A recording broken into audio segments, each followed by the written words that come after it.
ఇన్ని వెజిటేబుల్స్ తోటి మంచిగా ఏమైనా చేసుకుందామా? ఏంటిది లేదండి, పావు బాజీ.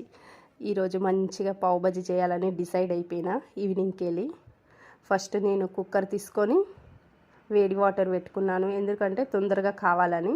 ఫ్లవర్ని మంచిగా వేడి నీళ్ళలో కడుక్కొని యూజ్ చేసుకుంటున్నాను.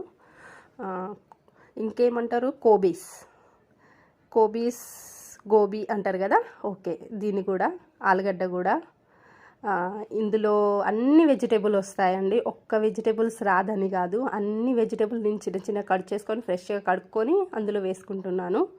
మీకు చూపించిన వెజిటేబుల్స్ అన్నీ నేను వేసుకుంటున్నాను బాయిల్ చేసుకునేందుకు. ఇప్పుడు లాస్ట్కి వేసుకునేటప్పుడు వంకాయ కూడా నేను వేసుకుంటాను, దీంతో టేస్ట్ వస్తుంది. నెక్స్ట్ సాల్ట్ వేసుకొని పెట్టేసుకుంటాను. అందరు అనుకుంటారు వంకాయ కూడా వేసుకుంటారా పావు బజ్జీలా అని. ఇప్పుడు ఉల్లాకు, వింటర్లో మాకు మంచిగా వెజిటేబుల్స్ ఫ్రెష్గా దొరుకుతాయి, అందుకోసమే ఇష్టం ఉన్నట్టు అన్ని వెజిటేబుల్స్ అన్ని వెరైటీలు చేసుకుంటాం. ఇప్పుడు అన్ని వెజిటేబుల్స్ని చిన్న చిన్నగా కట్ చేసుకొని, సిమ్లా మిర్చ కూడా చిన్న చిన్నగా కట్ చేసుకోవాలి. ఇవన్నీ ఇప్పుడు నేను వేరే కడాయి పెట్టుకొని అందులో ఆయిల్ వేసుకొని ఫ్రై చేసుకుంటాను. మీకు వీడియో కనుక నచ్చినట్టయితే నిజంగా లైక్ చేయండి ప్లీజ్. అన్ని వెజిటేబుల్స్ని చిన్న చిన్నగా కట్ చేసుకున్నా మీకు కనిపిస్తుంది. ఇప్పుడు కడాయిలో ఆయిల్ పెట్టుకొని, మాది ఎక్కువ క్వాంటిటీ కాబట్టి కొంచెం ఎక్కువనే ఆయిల్ ఉంటుంది, కర్రీ కూడా ఎక్కువనే ఉంటుంది, ఎందుకంటే మేము కర్రీనే అలా తింటూ ఉంటాము.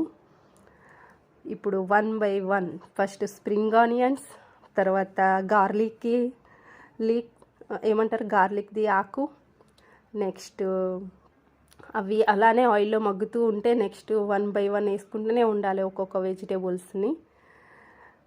సిమ్లా మిర్చ, టమాటా అవి మగ్గిన తర్వాత అల్లం వెల్లుల్లి పేస్ట్.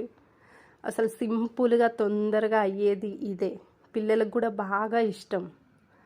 అల్లం వెల్లుల్లి పేస్ట్, పసుపు, ఇవి బాగా మగ్గిన తర్వాత అసలు ఆయిల్లో మొత్తం మగ్గిపోవాలి. తర్వాత ఇందాక ఉడకబెట్టుకున్నాం కదా వెజిటేబుల్స్ అన్నీ, ఆ వాటర్ నేను ఇందులో వేసుకొని, చూడండి ఎంత గ్రేవీ లాగా అయిందో. ఇప్పుడు ఇవన్నీ మ్యాష్ చేసుకుంటాను. ఇందులో ఏ ఒక్కటి కూడా వేస్ట్ కాదు, అలా చేసుకుంటాను నేను పావు బజ్జీలో. ఇప్పుడు ఇది మొత్తం క్రష్ చేసింది మొత్తం ఇందులో వేసి, ఆ వాటర్ కూడా అందులో వేయాలి, కొత్తిమీర వేసుకోవాలి లాస్ట్కి. ఇంకా పావు బజ్జీ మసాలా కూడా యాడ్ చేసుకోవాలి. మా వారి కోసం రైస్ చేసిన పావు బజ్జీ మసాలా యాడ్ చేసుకున్న తర్వాత బటర్ వేసుకోవాలి లాస్ట్కి.